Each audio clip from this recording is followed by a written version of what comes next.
Hello everyone, welcome back to DSP versus the Internet, episode 48 for January 21st, 2024. In part 5 every week, this is the opportunity that I go to members of the channel who have qualified to ask me a question and see if anyone asks me any, and we do a little bit of like a lightning round Q&A. We got one person this week who asked a question, so let's see what they have to ask. Let's start right here. After playing Baldur's Gate 3, would you be interested in playing earlier installations or in learning to play the actual Dungeons & Dragons tabletop game? Do you have any cursory experience with card or tabletop RPGs through friends or acquaintances? And then he has more to say, but let's answer the question first, okay? First of all, previous versions of Baldur's Gate 3, I know nothing about. You have to understand Baldur's Gate 3 is my first interaction ever directly with the D&D universe outside of that movie that I watched last year, which was called, what was it, Honor Among Thieves, which I actually really liked. And I'm sad they're not making any more movies in that universe. I thought it would have been cool to have a continuation. But basically, no, Baldur's Gate 3 is my first game. Baldur's Gate 3 itself is so complex. I don't think I would want to go backward because I feel like everyone's saying, oh, Baldur's Gate 3 is the most accessible game in that series. Well, then I'm not playing the previous ones. That already, I think Baldur's Gate 3 is not very accessible. All right, I actually feel like it is way overcomplicated to the point where, like, you know, it's not even easy to figure anything out in it. I've only really enjoyed the game because I have stream interaction with you guys helping me.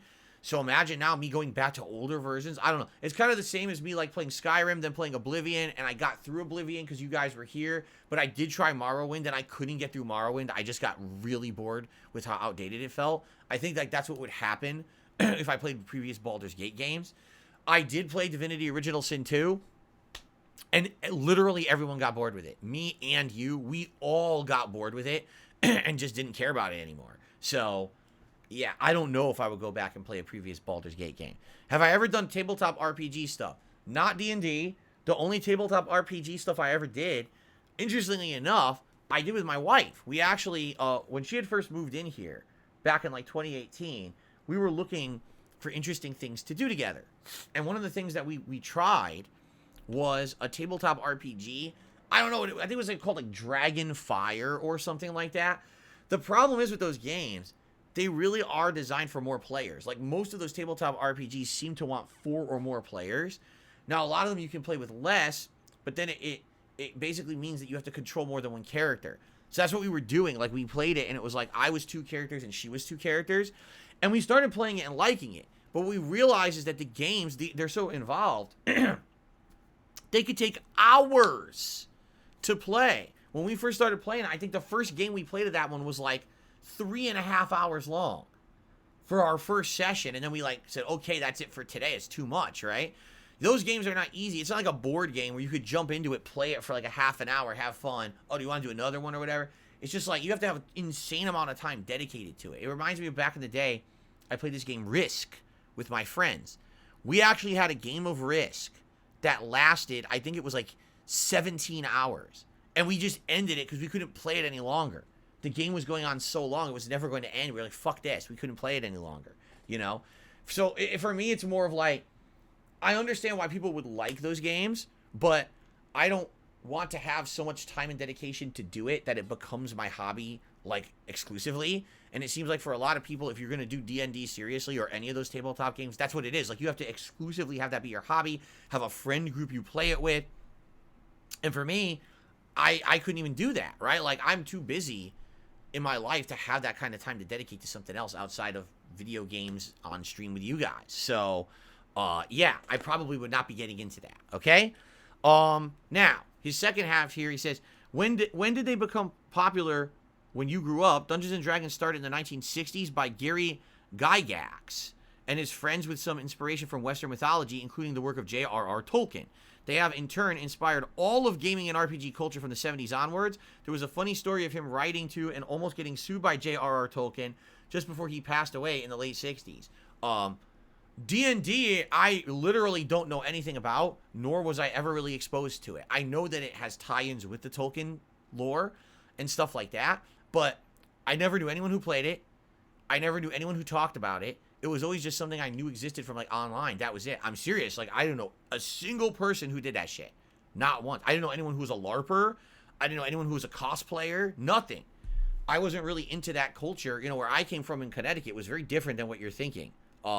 Seriously, like no one was into that stuff. So, I mean, hell, to be into video games in Connecticut, you had to basically be not nerdy. So, like, I was playing Street Fighter. That was acceptable. If you're playing Street Fighter, that's okay, because that's more manly, right?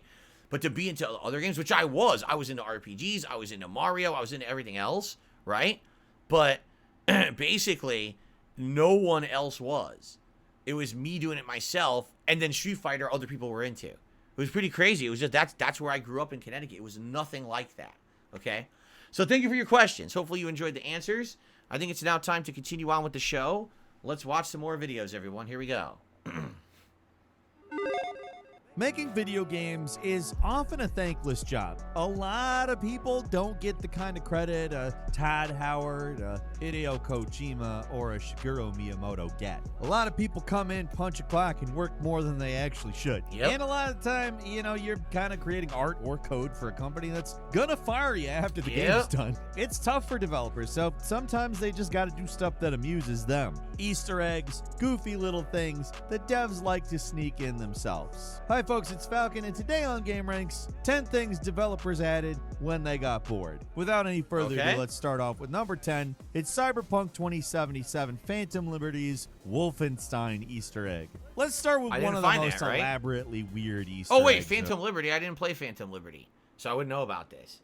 Of them all. It started with a weird code on some statues in the original Cyberpunk game, which somehow led all the way to a Wolfenstein arcade game. The path to finding this secret, it's so beyond convoluted, and all the credit goes to the FF06B5 subreddit for working out the mysteries of Cyberpunk, so jerks like us can slap a waypoint on a map, go straight to the solution without doing the legwork. And in all actuality, this Easter egg is just a stepping stone to more secrets, but I'm sparing my brain for all that now. Let's just talk about this hidden little game within a game called Arasaka Tower 3D. It's not the only arcade game they've added to the game, but it's one of the most elaborate. The gameplay is a recreation of Johnny's assault on Arasaka Tower, where you have to go through the gunning down the Arasaka goons and reach blah blah blah. And it plays like Wolfenstein. Yeah, you know, you've played Cyberpunk. That's cool. The whole thing's a pretty accurate rip on Wolfenstein 3D, though, right down to all the boxy levels and sliding wall secrets.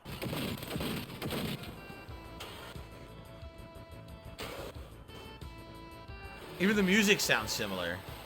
There's even a more elaborate secret hiding in this thing related to the big FF06B5 secret, but we'd be here all day. I'm not doing that. This is the most complex thing on this list by a long shot. The only way to explain it is either extreme dedication or extreme boredom, maybe a mix of the two. At number 9 is Watch Dogs Legion, the top cat Legion sucked. Sometimes developers throw in random immersion-breaking stuff in the dark corners of their games. Things that have just no reason to be there. Seems like it's a developer screwing around, making themselves laugh or something. Ubisoft games usually pretty buttoned up, but for some reason, Watch Dogs Legion in particular is one of the more crazy games when it comes to Easter eggs. I think all those long delays kind of got to some of the map designers, because they went a little nuts here. There's a lot to talk about, but one of the most oddball secrets I've ever seen in the series can be found in the Three Hawker Boys pub up on the second floor. Throw down a spider drone and walk into the fireplace. It looks like a completely solid brick wall, but if you push up against it, it's revealed to be a false wall that flips up and there's a secret room behind it. I didn't know that. How do you describe this? There's some toy cats in chairs wearing top hats sitting around a tea set with piles of boxes with eyes in the background and milk cartons lying all over the place. The only real purpose this place serves is to show you a map where other random white cats can be found. It's a secret room just for its own sake. Guaranteed to be about entertaining the game developers. Isn't that the experiment? I remember what it's called, the something experiment. If the cat is really in the box or not in the box, right? It's supposed to be like a psychological experiment or something like that.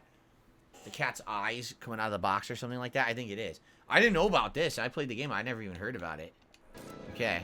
Schrodinger's experiment? That's what it is? Okay. And number 8 is the Gun Cow from Wreckfest. There are things that players are meant to find, like the previous entries, and then there's stuff that's a little more nebulous. What the hell is Wreckfest? There's all kinds of goofy things. I never even heard of this game, Wreckfest. Depending on what platform you're on, these secrets can. I don't really care because it's Wreckfest. Let's see what I want to see games I know about. technician, a bizarre non sequitur that isn't really I even remember an this. Easter egg. It's just right there in the game along the critical path. But it sure feels like it's supposed to be an Easter egg. It's definitely a joke, at least. When you're infiltrating the Imperial base on Kobo, this guy appears in front of you with a full health bar, implying he's a boss fight. Yep. Of course, his name is Rick the Door Technician, which doesn't exactly strike fear in his enemies, and you can kill him in a single hit.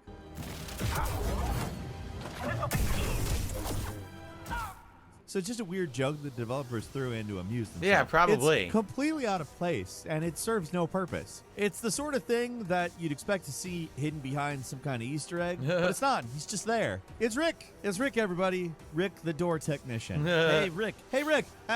Tell me about doors. Maybe explain the whole Mr. Door thing from Alan Wake.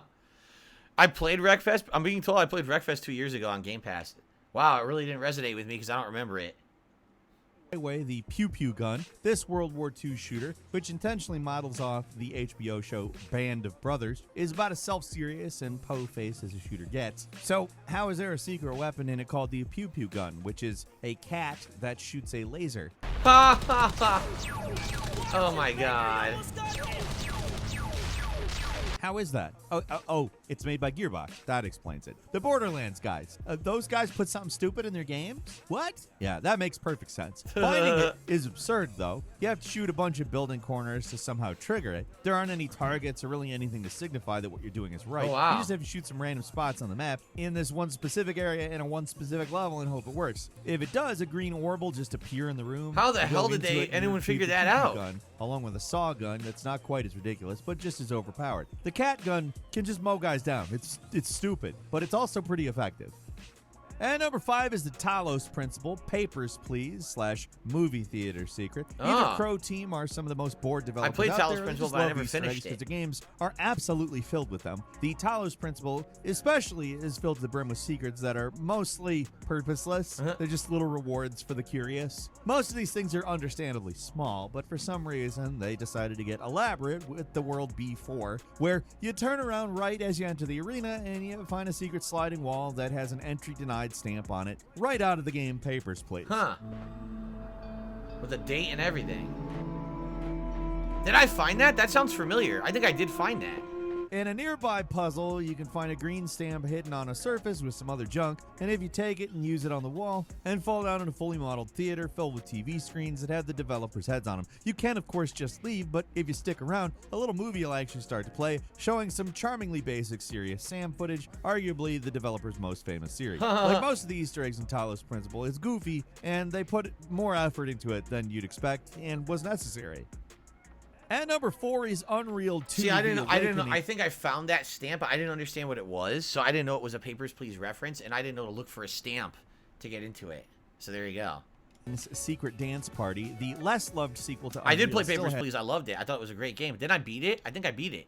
Has merits. It's got some pretty good Easter eggs, at very least. The game's other claim to fame, having the highly detailed female companion predating Half-Life 2, is the only thing that makes it notable for most people. But for our purposes, the Easter eggs are really what we need. There's a lot of them, and they're about as pointless as you'd expect. You can't even find this place normally. The only way to see it is to cheat. And when you do, it takes you to this cockpit filled with dancing alien creatures called sea goats.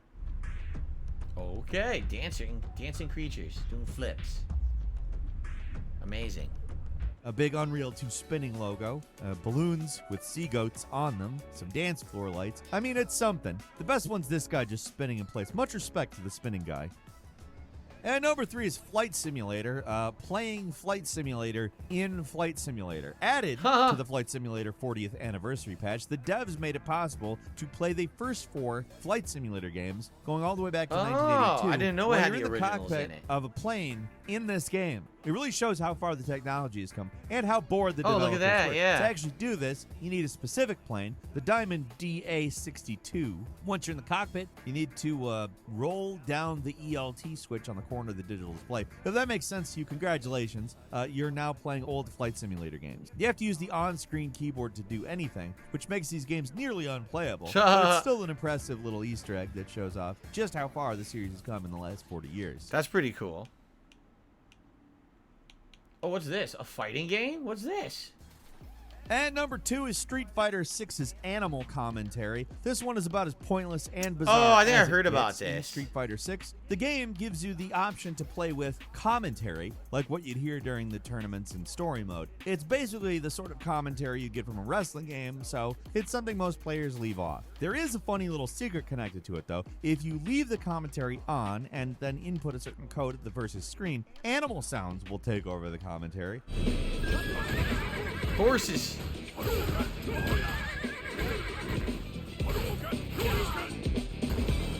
I should just play a whole stream with that on.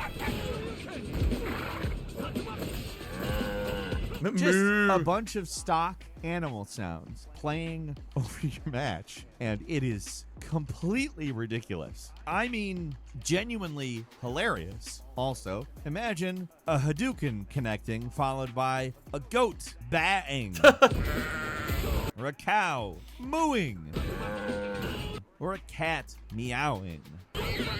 The code might look familiar to old Street Fighter fans, too. It's the Street Fighter 2 alt color code. Oh, I remember using it all the remember time, that. so seeing it come back here is a nostalgia trigger. The zoo sounds, however, I mean, I went to a zoo when I was a... Okay. What's this actually going on Google?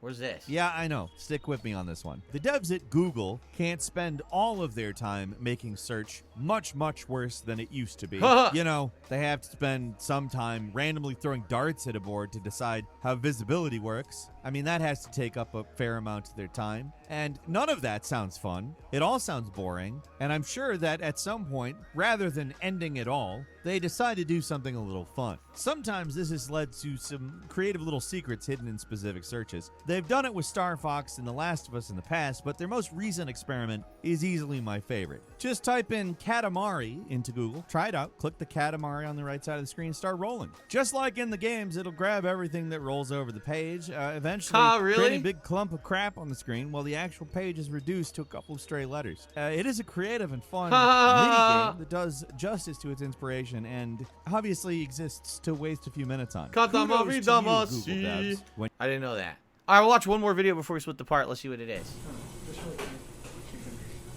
No one can beat Kesha. Are you guys still here? Oh boy, look what it is. No. You know I'm raiding. I'm not going to be able to talk to you guys. Yeah, you still have pizza in the fridge. We'll be fine. We'll be fine. What's with the camera? Social experiment, man. Don't worry about it.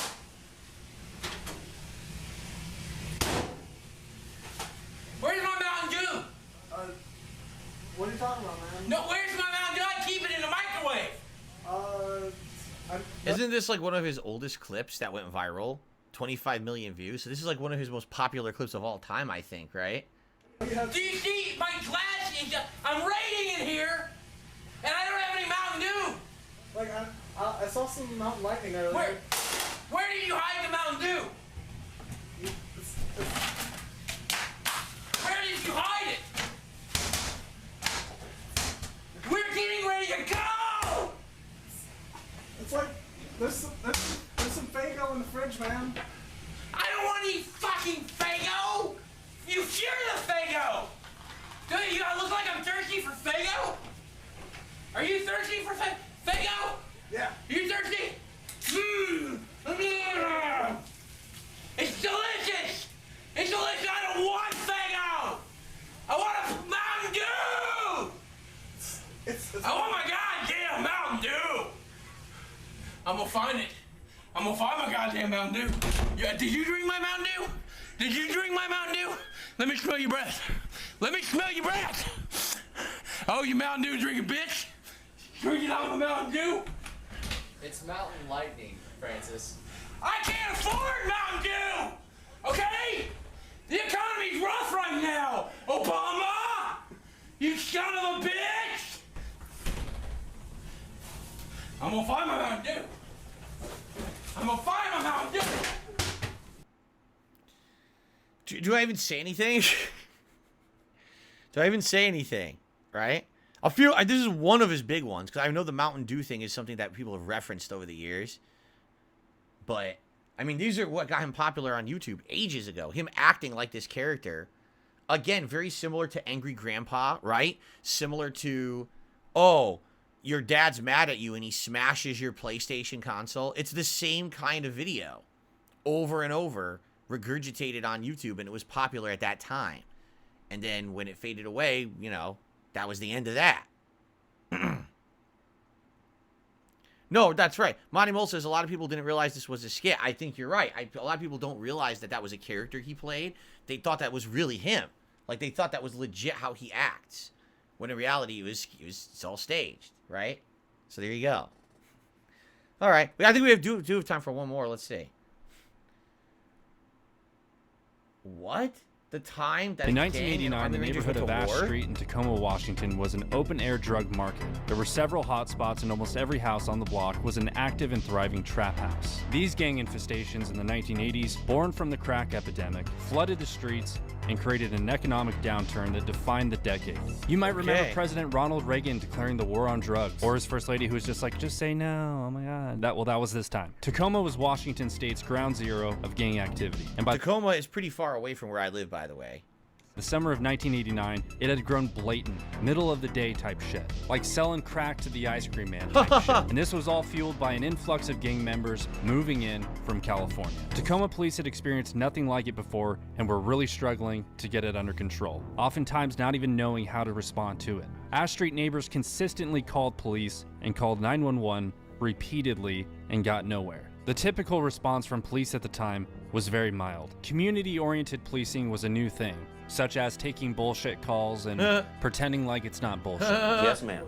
I know you can't sleep when the dogs are barking. But community policing was still viewed with suspicion by veteran cops who came up in the 60s and preferred the old ways, like smacking people in the head with their portable radios. At the time, Tacoma Police Chief Ray Fatelin pushed these new community policing programs so far that the Hilltop Crip Gang rose to power. When the OGs from Wood like HTC, when we mounted up in the streets 200 deep, when the Park Rangers had a shootout with cats from Ashland, when the Ashleys connected with them Hilltop niggas, had a shootout and chased out from Cali niggas. Staff Sergeant William Folk of the 2nd Ranger Battalion 75th Ranger Regiment purchased his home on Ash Street in hopes that the neighborhood would soon turn around. To protect that investment, he was determined to help push the drugs and gangs out by any means necessary. Which may seem crazy to most people, but Staff Sergeant Folk was not most people. He was an elite operator. Well, this is very long, so let's just fast forward to the end and see what happened.